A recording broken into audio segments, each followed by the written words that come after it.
Well, good afternoon and welcome everybody.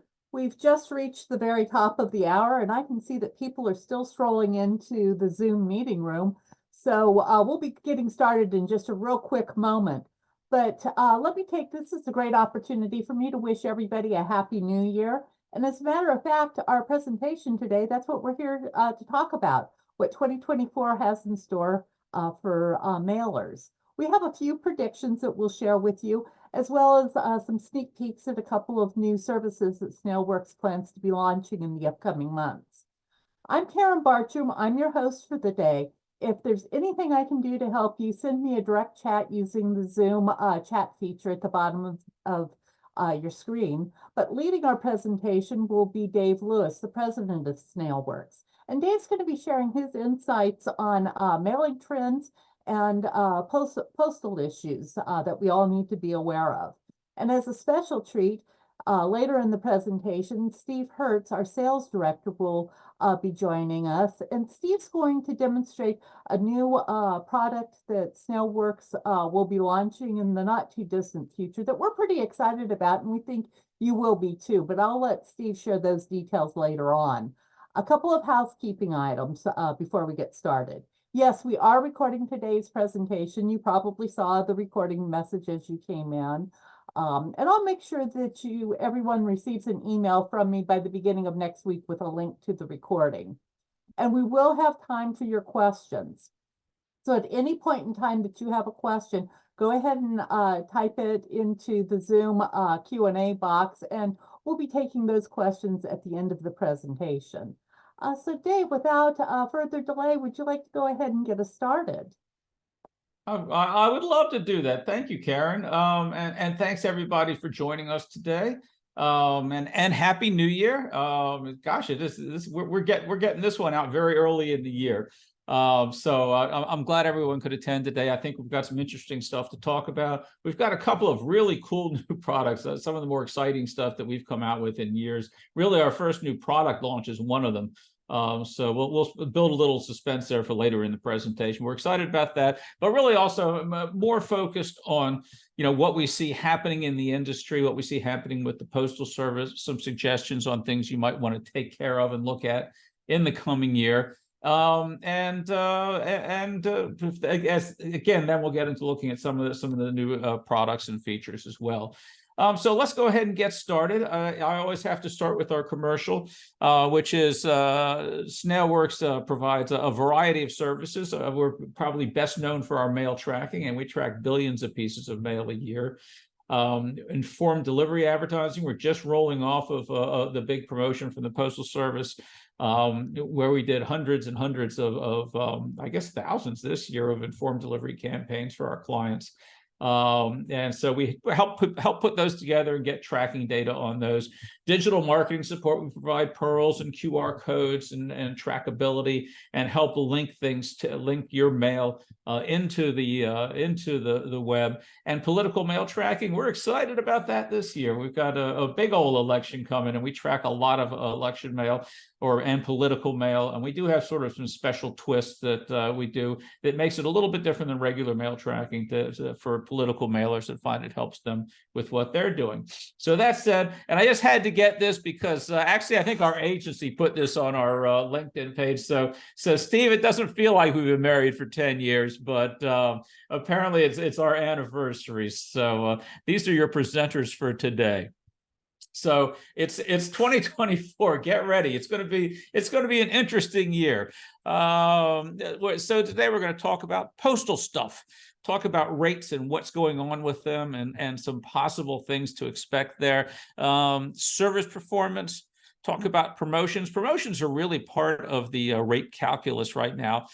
So they're more important than they've ever been. And I want to talk about the growth incentives too. And that, if you're not familiar with those, it's sort of a special credit the Postal Service is giving for people who increase their mail volume in 2024. Give a little bit of an industry outlook. Some of the things, I get to go to a lot of industry sessions and glean a little bit of wisdom and then pretend it's mine. So we'll get to take a look at some of that as we go through it as well. And then some really cool stuff from us. It's really, you know, I say seriously because I think you'll find this more interesting than even what we've done in the past. We've done some great things. I was as I was preparing it, I was looking at what we did last year, and we added a lot of great features in 2023, and we've got some more good stuff for 2024. So let's start by talking about, as the Postal Service likes to call them, and they will correct me when I call them something different, postal rate adjustments, not increases, just adjustments. They just happen to adjust to the positive side in most cases. So as I think everyone knows, in a couple of weeks, we have our first increase of the year on January 21st, if you're mailing that Sunday. And so it's an overall increase of about 2%. It's kind of like the good old days when all the increases were about 2% for a few years there. Flats and periodicals will get an extra 2% surcharge. They're considered upside down still. They don't cover their costs. So they will be a more than 2% increase. And your first class stamp, the Forever stamp, go out and buy some of those things right now. They'll be 68 cents. So if you could buy them by the millions, stamps would not be a bad investment. As we'll see when we look at the July increase. And this is a very special increase coming in July. It's not like anything we've seen before, really. Just to be prepared. So this is the components of it, and these are the numbers. And I borrowed a lot of this from Leo Raymond, who is on top of these in terms of density and retirement adjustments and all this. But the rates are built up from a number of components. The July one, the January is just based on consumer price index. But in July, let's say I'm going to say 1.5% would be, that's a 6-month increase in consumer in the CPI. Probably a reasonable guess, unless, you know, inflation goes wild between now and April, and probably not, because they use the April CPI number for the next rate increase.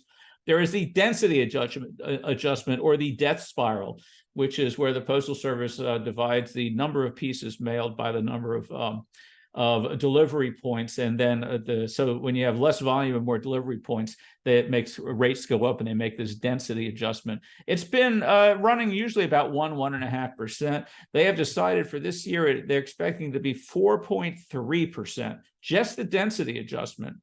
The retirement adjustment has to do with repaying some of the prepaid retirements and things like that, sort of tied into some of the financial details of the Postal Service. And generally that's run 1%. Looks like it's going to be 1.8% this year. And when you put it all in your rates mixer and add it up, we're looking at probably an overall increase of 7 to 9% for letter size mail. And for flats and periodicals, you could be looking at 8 to 11% increase. In July, that's just one increase. So I predict the first class stamp, the Forever stamp, that's why you should buy something now, will probably be 72 or 73 cents in July. And so they were 55 cents, by the way, a little history for you there in August 2021, not that long ago. So in that time, just the Forever stamp has gone up 33%, and that is not the worst part of it. So that's just basic first class to sort of give a barometer. And the question is, do rates impact volume? And this is a big question right now that people are asking the Postmaster General. And traditionally, and I follow this a lot, because I have nothing else to do with my life, I will graph increases along with rate increases along with mail volume. And for the longest time, it really didn't affect it. People complained, but then they just sent their mail out anyway. It didn't affect the volume. But the changes in volume this year have been really dramatic and nervous making. First class mail, we all know first class mail is being replaced in large measure by online billing and things like that. So that in November, it was down 5.2% from the prior year. Year to date, and their year to date begins in October 1st. Down 5.6%. That's, you know, but here's the number that frankly worries me a lot, which is in November versus November of last year, marketing mail, and that includes nonprofit volume, was down over 11%. And year to date, since October, nearly 17% decline in volume. Now, I want to throw a little bit of context in here because there was an election in 2022. So we're comparing an election year with a non-election year. So that certainly has some bearing in those early months of the fiscal year. But still, that's a precipitous decline. And so it seems that rates may impact volume. There is a lot of pressure right now being brought to bear by a lot of organizations and some members of Congress too about these crazy rate increases. I shouldn't characterize them as crazy. I should unpleasant. Let's call them unpleasant. But the PRC, the Postal Regulatory Commission, is kind of shaking their head, going, "Whoa, this is not what we anticipated when we came with this new rate setting process." They've kind of gone wild with it. Mail drop volume, as I said, has dropped precipitously. Is it the result of rates? And the Postal Service, the Postmaster General, says, no, it's not because of that. It's because smart people are using channels other than the mail. And that's almost a quote that he said. I mean, it's very disturbing that the Postmaster General would not would be talking down the mail. But sane people, of course, say, of course, the decline is partly, at least, caused by the rate changes. If the July 24 increase goes through as I'm predicting there, that means the increase would be more than 5 times the rate of inflation. That one increase. This is dramatic stuff. This has kind of gone. It's really gone to a little bit of an extreme here, and this density factor is a very scary thing in the future. So if the July rate case goes through as planned, that's what you're probably going to look at. And the Postal Service has made it very clear that they're going to be judicious in their application of available rates, but that they will also take every penny possible for the foreseeable future because they need the money so badly. So that's their claim. So it's not promising. If the PRC goes through with that, that's going to take some time. And if Congress is going to intervene, well, it's Congress. If they might not be open then. So we'll see what happens. But anyway, that's kind of where we're at. Talk a little bit about, so that's rates. They're ugly, and they're going to get uglier, it looks like. Network realignment. This is where the Postmaster General has been changing or not him alone, but a part of his 10-year plan, the Delivering for America plan. They're changing a lot of the facilities and rearranging it. The implementation has been slower than expected. To the extent it's been expected. The Postal Service has been very limited in the information that they've shared on what's going to happen, really only sharing most of the forward information where legally required to postal unions. And so some smart people out there pick up on that and can find out what's going on, because there's really no advanced plan that's reliable. There was, as an example, just last week, the Charlotte RPDC was opened, which replaced some other facilities in Carolina. And it was given on 3 days notice. Between January and between Christmas and New Year's, by the way. So there was already mail in transit in trucks that was going to the wrong place. The labeling lists haven't been changed. It's been a very chaotic process. The Postal Service gave a 10-day grace period on that one, which is still not really enough. The software companies are not enjoying this. So the network realignment is, in my opinion, is not going well. But it's going to continue, and that's going to probably be a big issue in 2024. And it'll bear watching how service performance is on mail, how it's working. So let's talk about service performance. Man, I'm doing this is all. It gets better, trust me. I want to give some context here. It's I realize I'm being very negative right now, but there's a lot of things to be concerned about with the Postal Service. Thank goodness for SnailWorks. We'll have happy things when we get to that. But in the meantime, service performance. We measure it here. If you go on every Monday, I've got the U.S. Mail traffic report on LinkedIn, where we keep an eye on this, looking at the mail that we track. And it's usually we include more than 10 million pieces a day in our sampling. So it's a pretty nice, reliable sample. It kind of reflects the results the Postal Service gets. And so service performance is worse in 2023 than it was in 2022. I'm talking first class mail now. And then 2022 was worse than 2021. It's getting worse each year. Performance is going downhill some in first class mail. 24 right now, given the way 23 is ended, it's tough to be optimistic about service performance on 24. Now it's interesting. I'm talking about first class mail here, and that's where you see most of the deterioration. Marketing mail and nonprofit has stayed pretty stable over time, and that's because, as best I can tell, it's because there's no transportation for the Postal Service, that most of the nonprofit and marketing mail is transported by the mailer. And so it's deposited close to delivery. It doesn't have to travel. Most of the delays that I see happen in transit and at the origin site. So it's not for people who are doing commercial mail, doing marketing and nonprofit mail. It's better news than for first class. So do keep that in mind. It's it just shows the importance of industry working with the Postal Service to get things delivered. Just a couple of things I pulled, quick comparisons.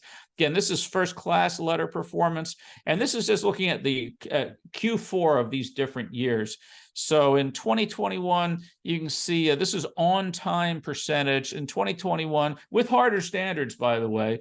It was over 90% on time. It dropped down a little bit in 2022, and then dropped down to just barely over 80% in Q4 of 2023, and that is that is a dramatic decrease. And sort of the other end of it is, how many days does it take for mail to get delivered? And again, this was for Q4 comparison, 2021, 2022, and 2023. So you can see you've added 3/4 of a day, something like that, to the average delivery time. The Postal Service, just by the way, has come out with it. They've a new term, which I never heard. They have a new dashboard where you can see how the service performance is at your house, and they have postal standards and postal standards +1. And that sounds good, +1, but that just means that's how much is getting delivered within the service standard plus a day. So how much is only 1 day late? So it's again, I don't want to exaggerate that. It's not that the wheels haven't fallen off the bus, but it's worrisome. The good news. See, I got good news, which is marketing mail and nonprofit mail, which you can see on-time percentages have actually gotten better each year, just a little bit, but they're already up very high. Now, on-time and standard mail or marketing mail is a little easier because their standards are kind of loose. But days in transit have gone down. It's gotten a little bit faster. Again, most of this is being deposited very close to where it's being delivered. So there you go. So it's again, although first class mail is kind of if you use first class mail, you should be concerned and try to find some alternatives or some ways that you may want to look. If you're using first class mail for speed, you may want to take a look at maybe using standard mail. Sometimes standard mail, or marketing mail, I should say, is just as fast.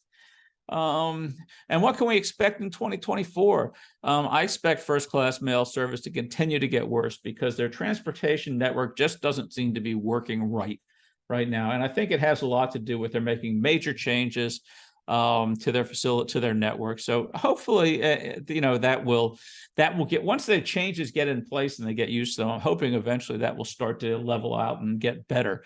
Marketing mail and nonprofit mail is, it's harder to call. I think it'll stay consistent, but I will say it's more important than ever if you can do drop shipping and commingling. So you're inducting the mail close to where it's going to be delivered. That's going to be a very good idea. It's going to be more important than it's ever been.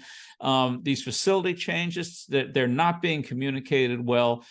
So if you remember the winter of 2021, a lot of facilities got jammed up and had problems. When we get into the mailing season, not now, but into the fourth quarter, I would think of this year, you want to keep an eye on that because I do think that some of the facilities may run into serious problems at that point.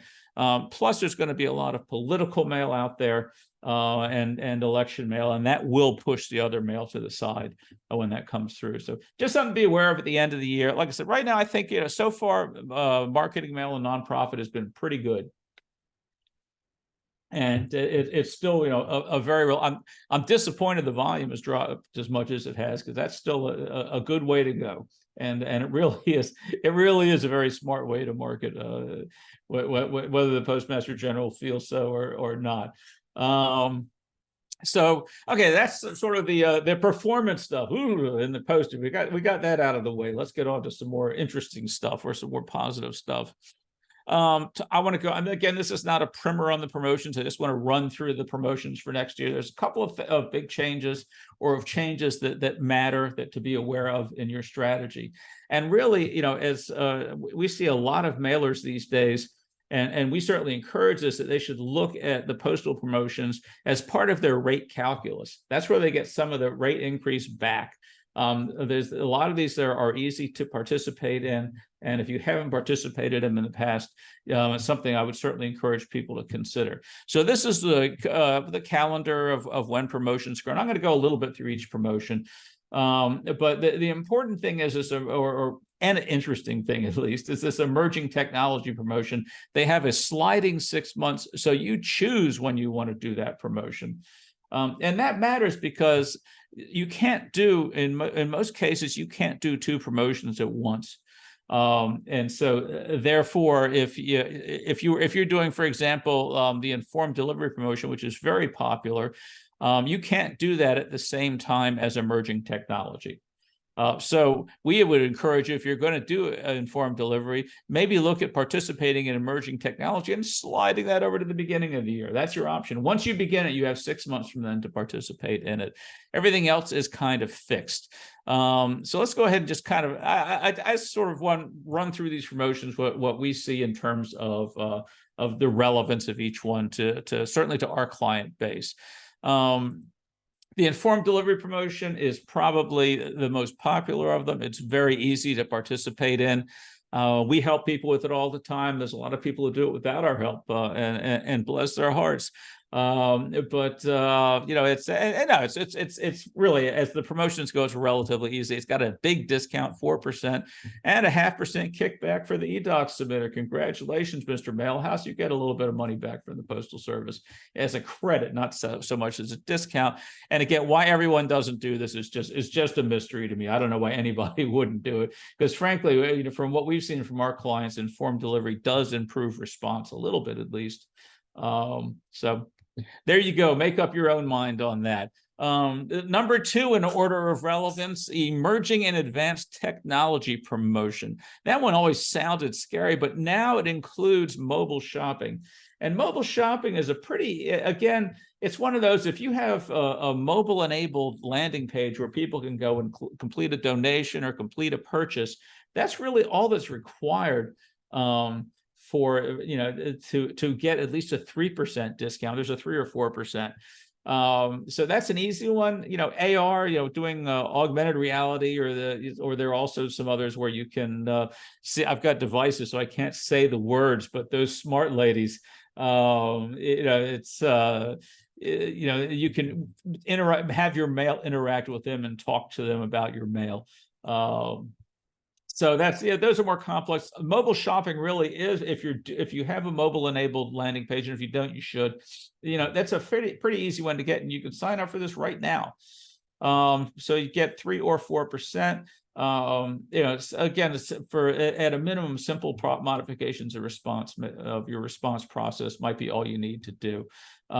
Do be aware, however, the mobile shopping promotion, which is the best part of this, in my opinion, is going away, so it will not be available for 2025. But that's my webinar at the beginning of 2025, so we don't need to talk about that anymore now. Again, sliding the date range allows you you can move your date range around on this. So if you want to do, for example, one of the other ones that's coming up, you can move this out of the way, the other direction too. Tactile, sensory, and interactive, that starts in February and runs through July 31st. We used to call it the fuzzy mail promotion, but really, one of the things actually I found from for some printers and envelope manufacturers I know is embossing will generally qualify. Something as simple as doing embossing can give you that texture.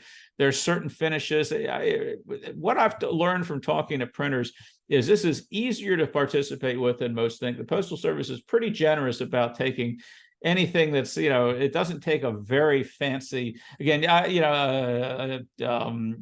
texture or anything to qualify for this. So just something to keep in mind. And again, embossing is popular to do it. There's a lot of fairly simple techniques to do this. And you can do this. This is the beginning of the year. You can do this one and informed delivery at the end of the year without any conflict.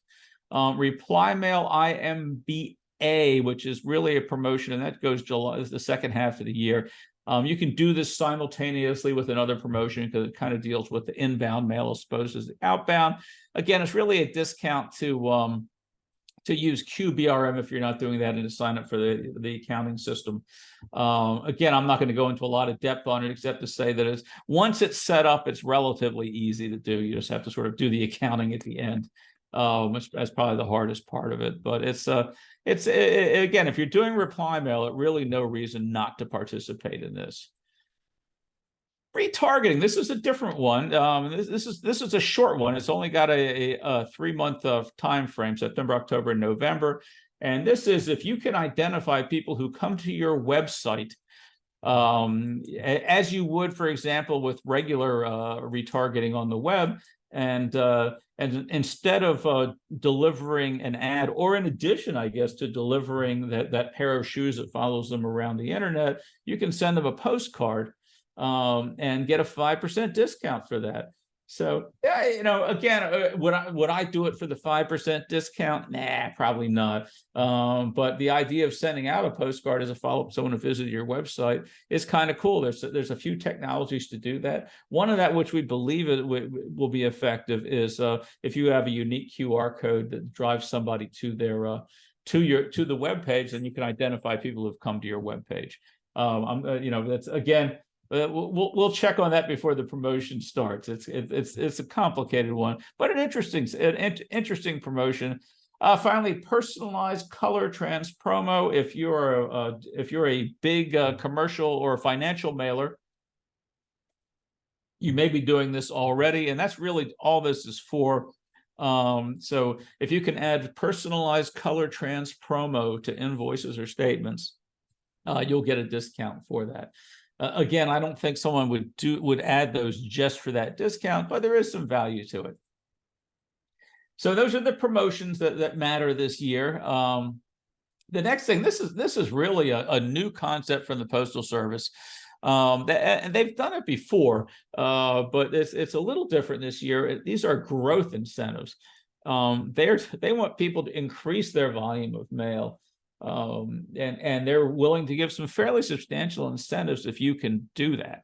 I want to explain it as best I can. Again, it's a little bit complicated, but worth it if you're doing heavy volume and think you'll be doing more volume in the coming year.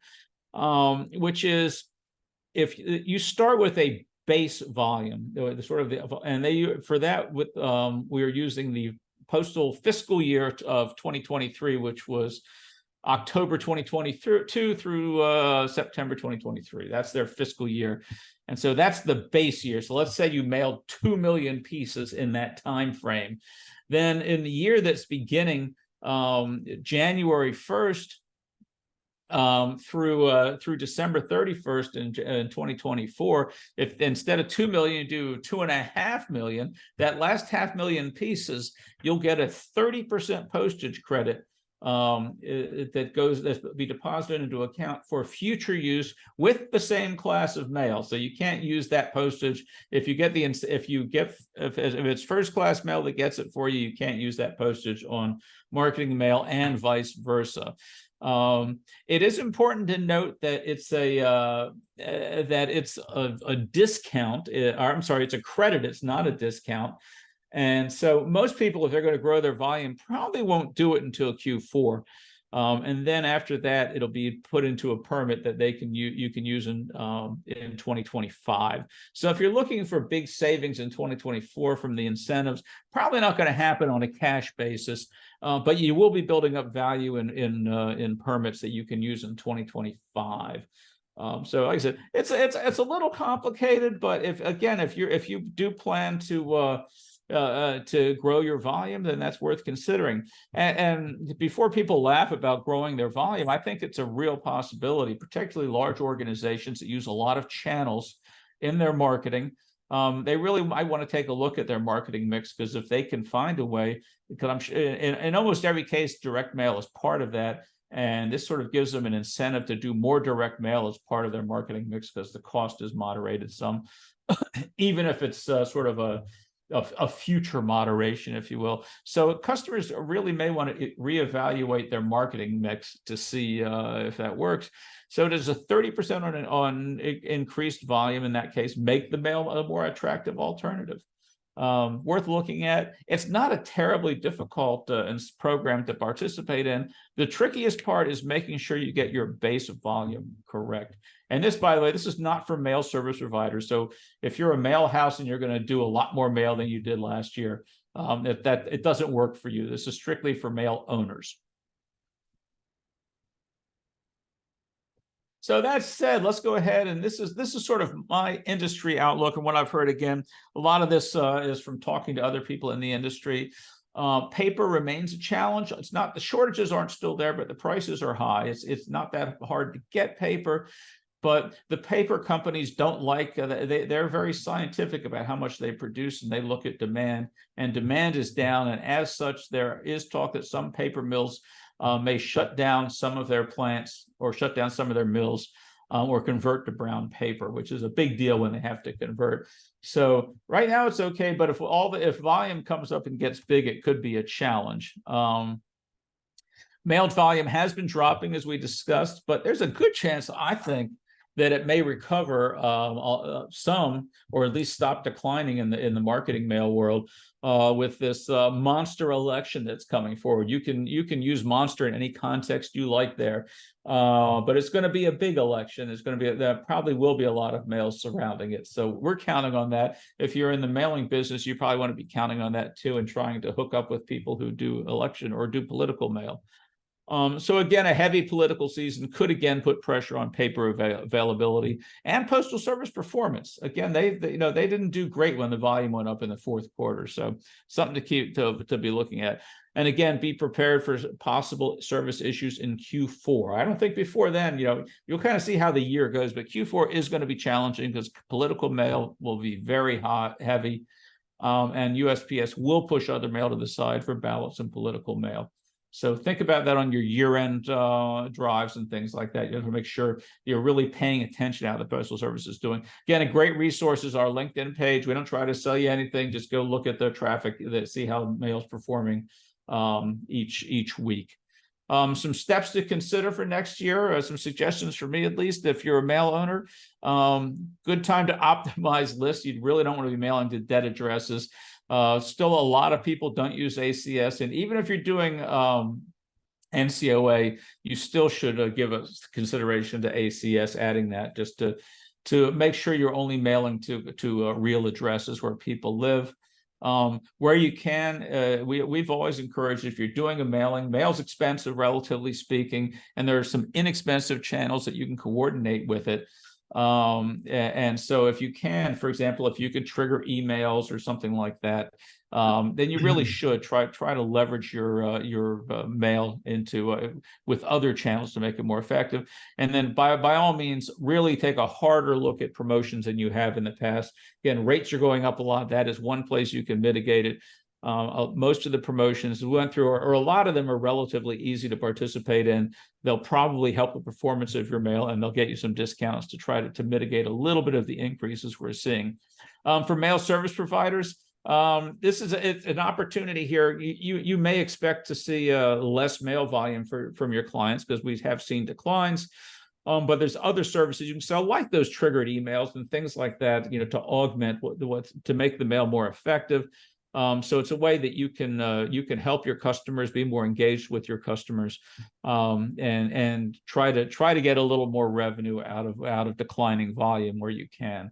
If again, with the election, I'm not sure volume's going to decline, but it's certainly it's a risk as we go forward. Okay, so that's all the postal stuff and industry. There's a couple things that we want to show you that we're pretty excited about, or at least I'm excited about them. So we have two initiatives for 20. We have a lot more than two, but two really new product rollouts, and one major report enhancement that Steve will be walking through with you. So the first thing we have is really a completely new product called MailView, which is mail designed or mail tracking designed for everybody. And we'll show you what that means. It's really a different kind of product. And then flexible reporting, which Steve will be reviewing with you, is aggregate reporting and more, and it's right at your fingertips. It's very easy to do. So so that said, let's go ahead and talk about MailView a little bit. And you know what I'm going to do? I'm going to stop sharing for just a second.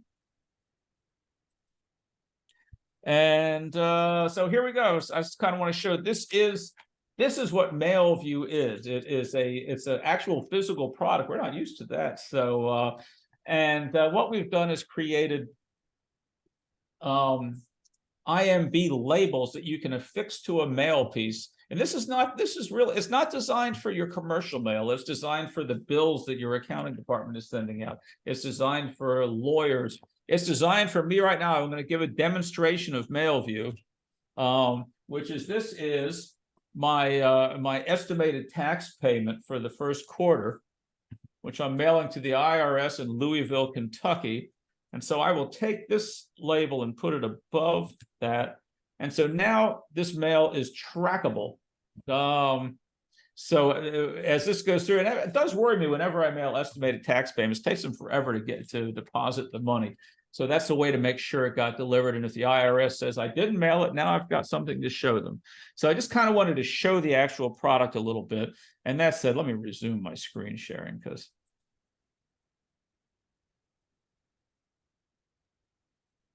there we go. Sorry about that. And so it's designed, you affix a barcode label to the letter or a flat. It's not designed for packages or for letters or flats. And really what we have in mind, the people who have been interested have been law firms, CPAs, people like that who still use the mail and need to, as well as, just citizens, if you will. You affix the label just like I did. To the mail piece. It's pretty simple to do. I will write on the stub that's left behind for now. That was my IRS payment, but we are building a component also. You'll be able to store that online. And there's also, if you noticed, a QR code. So like you can scan a QR code, or you can go do what I'm going to do right here.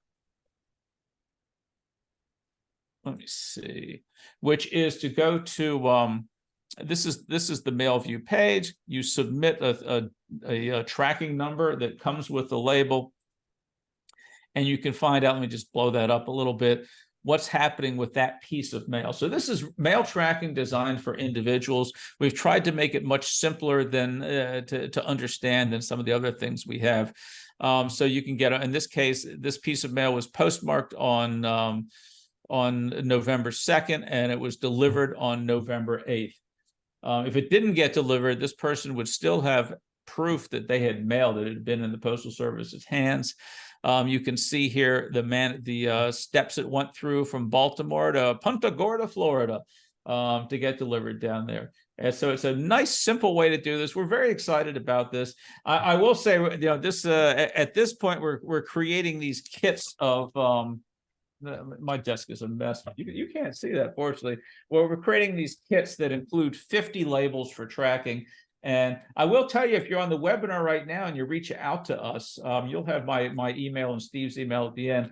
We'll be happy to send you one of these for free to try out. And we'd love to get your feedback on it. And just give it to your accounting department, please, and let them go wild. And the checks that they mail to us, they can track. So if we say we didn't get the check, you can prove you sent it to us. So we're very excited about it. It's really still it's a prototype, if you will. There's a lot more refinement that we'll do to it in the future, and hopefully we'll see it out there on a retail basis. So we're excited about that. The next thing I'm going to let my partner Steve Hertz jump in here and talk about flex reporting. And this is something our clients have asked for years, a way to sort of look at aggregate reporting and pull up some of the statistics they need that are important to them. So Steve, I'm going to stop sharing and let you take over. Okay. I'll even shut up. That's hard for me to do, but. All right. Can you see my screen, Dave? No. You cannot. Okay. Let me put that up here. We got it. There it is. Okay, Got it. great. I don't know about you guys, but Dave is so entertaining, and we do this every day, and I learned so much. It's really incredible. That's fantastic, Dave. So, we have great reports in the SnailWorks system. Just about everything that you can imagine. However, we still get questions sometimes from clients. Well, do you have this or do you have that? And, sometimes it's looking at performance over a period of time. So, I have a business classification, for example, and I'm mailing all these different mail efforts during that, for that classification. I want to look at the performance over a period of time. Or perhaps I have jobs that I'm doing multiple services with. So for example, I'm mailing the piece, I'm doing informed delivery on it, maybe I'm doing QR codes on it, or I'm even doing address quality on it. So, we needed a way to really respond to this. And we came up with the idea that our CTO calls flex reporting.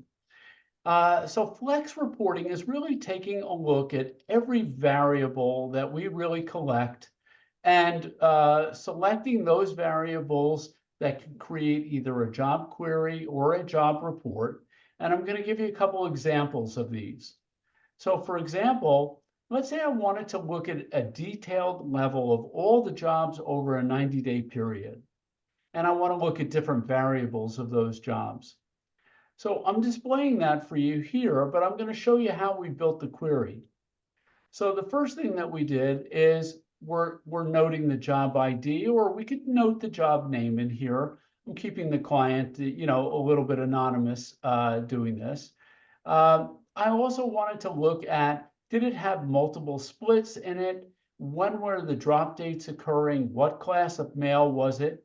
I can go into the tracking category here as well. I wanted to look at the delivery percentage and the delivery scans, and I wanted to see elapsed days. How long on a weighted average did it take for that mailing to get in home? Now, I could add other things. I can add geography to this, which I didn't in this particular case, but I did add informed delivery. So I can look at numbers of the subscribers or the emails that they received or how many they opened or even how many that they clicked through. And then lastly, I have the ability to look at change of address records or undeliverable records. And that created this query that we're looking at here. So this can be a report if this is appropriate to the report, or it can be a query where you're exporting the information and perhaps applying a pivot table to it. I can go over here and I can save the report and I can give it a name. So if I want to come back in 30 days and rerun that report, I can. If I want to export it, I can export it right here. We will build into our scheduling tool the ability for you to automatically export some of these reports. Right now, all of the reports are really being done through our customer service group, or Karen and Dave and I. So, be a little bit patient until we, formally release this. But it's available now, and we can look at some parameters for you if you have some special needs. Now, this is all detail record. But you may not want to look at it as a detail record. Maybe you just want the summarized version of that.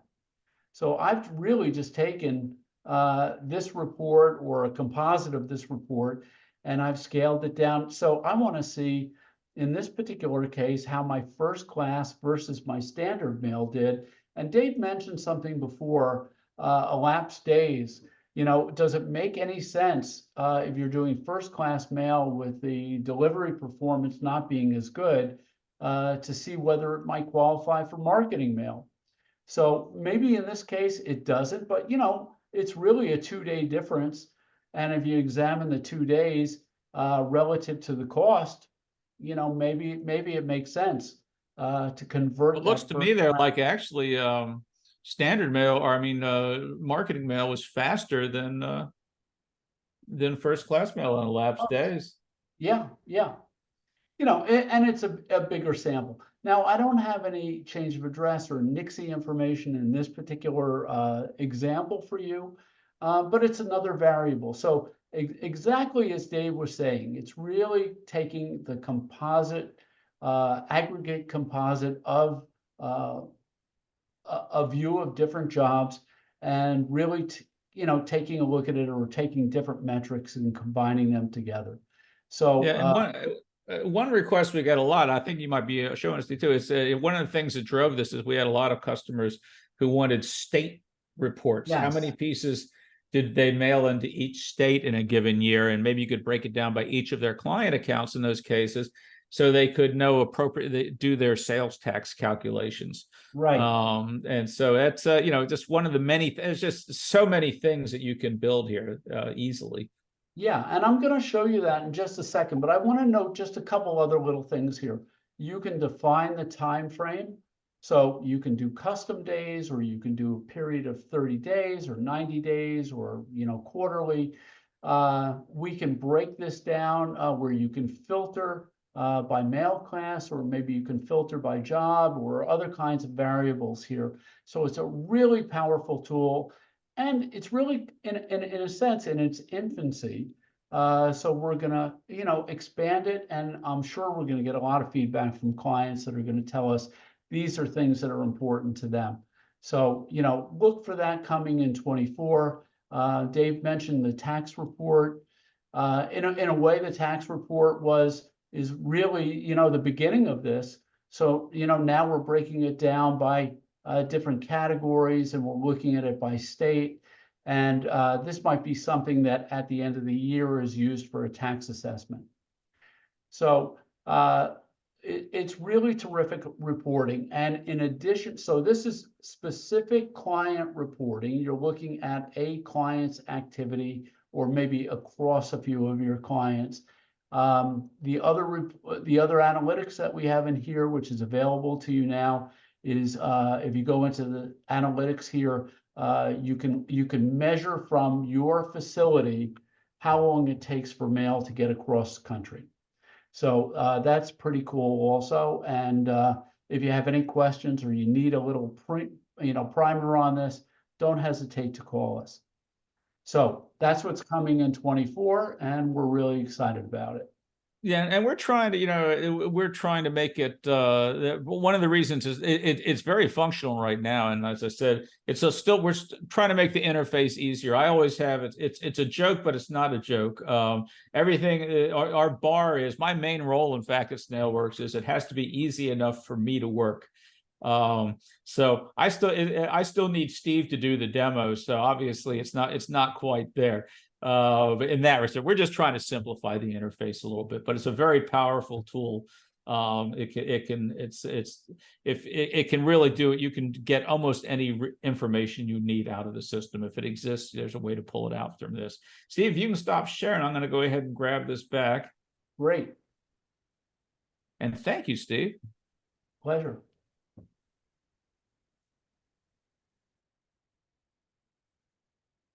So there we go. That's Flex reporting.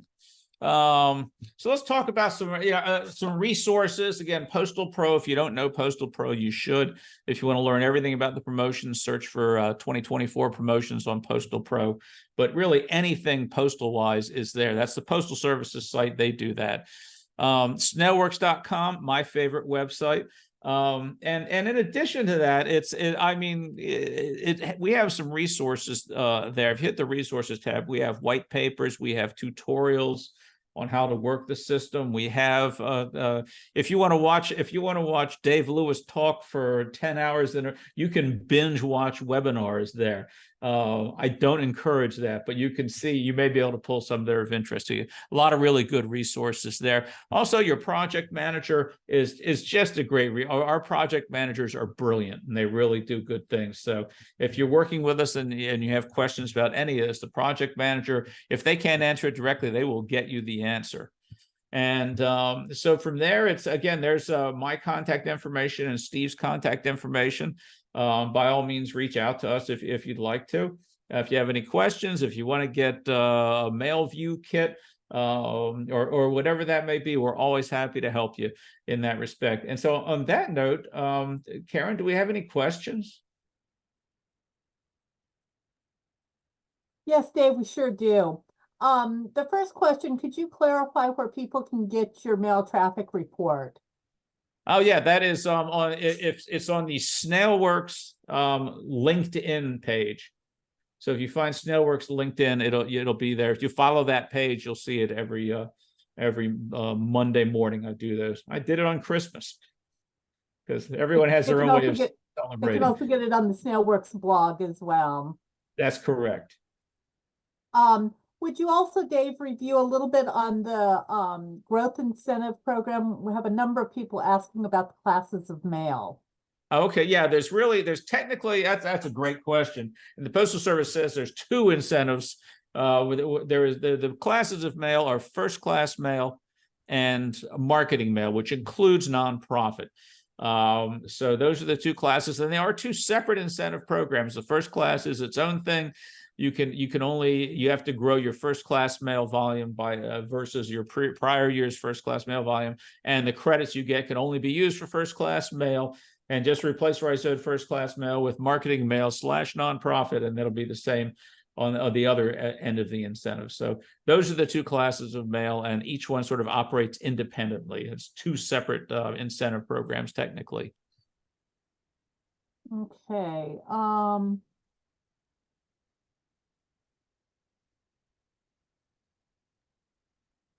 Got a lot of people asking about who the mail owner is for that 30%. The mail owner will be and you might help. I think it's the actual mail. The person, it's not the mail service provider. It is, and it's not an agency. It is the actual person the organization will benefit from the mail. I think is that the CRID owner. I think I always get confused with MIDs and CRIDs. And it is the CRID owner, Dave.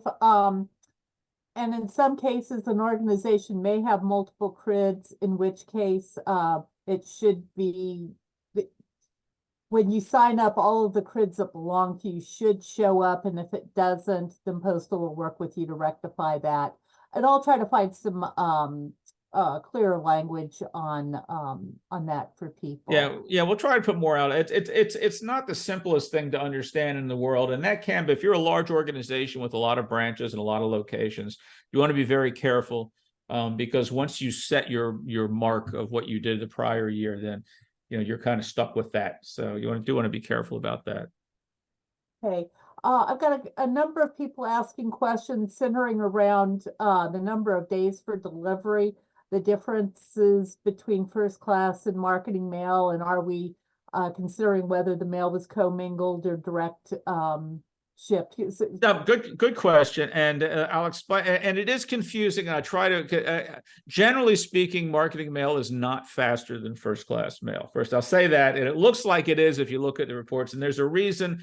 Is because what we are tracking is from when the mail is officially inducted by the Postal Service till it's delivered. So with first class mail, it is inducted at the origin site. You're usually going to go to your local post office because there's no incentive for you to drop ship it. So that's going to have transportation. That's why first class mail travels further. With most marketing mail, it's not inducted into the Postal Service until if it's being commingled or drop shipped, it's not inducted until it actually gets to the site where it is inducted, which is usually going to be close to delivery. You're trucking it to where it's going to be delivered. So it's traveling a much shorter distance. There is, however, as Steve mentioned, and if you want to reach out to us anytime, we're happy to demo this. We have an analytics tool that does measure from state to state, from your location to different states, with the taking out the commingling and the drop and the shipment, so you can see true origin to destination date. So that does exist. And what we're showing there, if you look at the numbers, there's no doubt that the marketing mail has a shorter trip, so that's why it looks like it's faster. Yeah, and I might mention, Dave, I think I'm going to be right on this. If you're looking at the specific job itself and you're looking at elapsed days, that is going to include the logistics. Yes, you are. When you're looking at the jobs, individual jobs, the drop date we use is the drop date that the customer provides, which is typically going to be, it's up to the customer to define that. It's typically going to be when the mail is picked up from their facility. See a number of people have started to raise their hands. If you have a question, please go ahead and submit them in the Zoom box and we'll pick that up. Got a participant asking about if they use their MSP's CRID, do they still need to go through the approval process as well?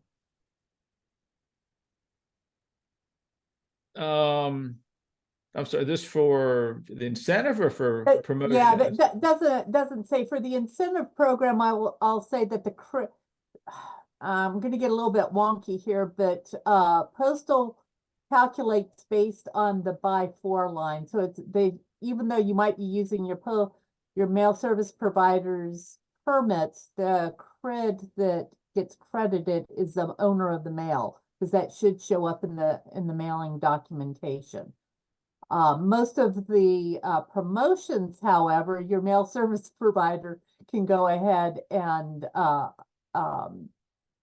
register for the promotion on your behalf, but not the incentive. That Not the growth incentive, that's incentive, correct. the mail owner has to sign up.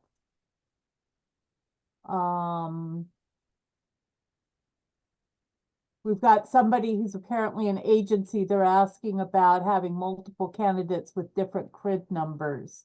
Can the agency be considered one mail owner? And I'll answer that. The answer is no. It's who benefits from the mailing. No, so and that gets very tricky because you may have Joe Biden for president 2020 might be a different organization than Joe Biden for president 2024. It can get very complicated. It's one of those things, especially when you get into political mail and stuff like that. So the same candidate may be a different organization legally when they do the next campaign. So we're not lawyers, but it's one of the things you certainly have to look into. It's going to be tough for political candidates, generally speaking. Well, and I will say just in general, Dave, that when you sign up for that incentive promotion, the growth incentive, Postal's going to tell you how much your mail volume is for the previous year, what your threshold is. And if it doesn't look right, you can challenge it. And then a human being will work with you to establish what the right volume is. And I did hear it's important to make sure your mail shops are using the right CRIDs in their by-4 lines for the mail that they're mailing for you in the future. and that can go wrong. Yeah. And I did hear someone who I had a lot of respect for in a webinar talking about this, saying you should always dispute the amount that they say to get it double checked by a human. That's just what someone else said. I just thought it was maybe it was wise. Giving people just another moment or two to go ahead and submit their questions. Just taking one more look through here, and it looks like you have covered everything that we currently have in the Q&A box. If by some chance we missed your question, you have our email addresses are listed there. Reach out to us, or if a question comes to mind after the conclusion of the webinar. So any parting words, David and Steve, that you'd like to leave us before we sign off? No, I'm sure you're gonna mention that the recording will be available. It will be. And yeah, thanks everyone for coming. Happy New Year again. I hope it'll be happy. I started out on a down note, but again, I'm always in the end, I'm always optimistic. So it's the times are challenging, but there's a lot of positives too. Oh, just got a real quick question here. Can an MSP overlap promotions, emerging technology and informed delivery? And I'll answer that one, no. Most of the promotions, you have to pick which one you want. Now, you can do the growth incentive in conjunction, and of course, the reply mail one as well. And someone just wants clarification. Do they need to have 1 million pieces for both first class and both market and marketing mail? Correct. That's a good question too. So you can't have, you need at least 1 million pieces in the class of mail that you're participating. So it has to be 1 million pieces of first class mail for it to be in the first class one, and 1 million pieces. That the prior year. That's 1 million pieces is going to be your base level. So if you mail less than 1 million this year, if you're going to mail less than 1 million this year, you're not going to be able to get anything. And those do each category. Yeah, and you don't have to participate in both. You can participate in only one of them if you like, if that's what makes sense. And someone's asking if they can stop participating in a promotion early. And absolutely, when you submit your postal paperwork, the mail service provider will declare which promotion they want to. So for one mailing, you could participate in the mobile shopping, and on another mailing, you could participate in informed delivery, or I'm not looking at the calendar, but I think you get my gist. So just again, look for an email from me with the link to the recording, and really appreciate your time. We've gone over the hour, and I hope everybody has a pleasant rest of the afternoon. Thank you for joining us. Thanks, everybody.